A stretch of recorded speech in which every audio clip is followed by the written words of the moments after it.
In post-war Europe, where cars were an expensive rarity, Piaggio's Vespa came to dominate the market for cheap, fun vehicles.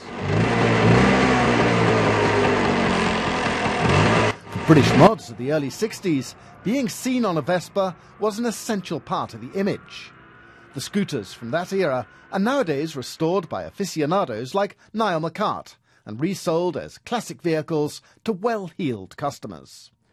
Guys do have a bit of money, like you've got the designers, architects, pop stars. They'll sort of ask a few questions and the next thing you know they've bought, one or two or three scooters, and the top ones as well, just out of the blue.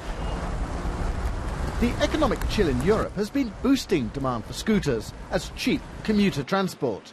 But Piaggio's Vespas are being priced out of this market.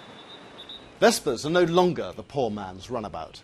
Even the cheapest scooter in its range costs just under $4,000, which is over twice as expensive as competitors from China. So Piaggio is trying to create a premium market for new Vespas like the one which exists for classics. At the top of the range is the 946, which will cost you over $12,000. It's a remake of the original 1946 style Vespa. Along with it, you can buy Vespa branded t-shirts and a whole range of Vespa branded accoutrements. The company doesn't just want to sell you a scooter, it wants to sell you a lifestyle.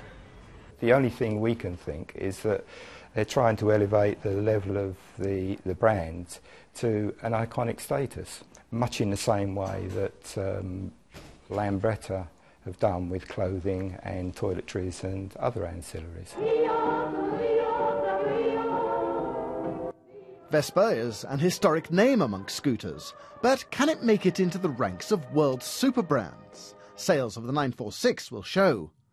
But the mass market for scooters is now so crowded and profit margins in it are so low that Piaggio thinks that boosting the image and the price of its Vespas is a gamble worth taking. Jeremy Howell, BBC News.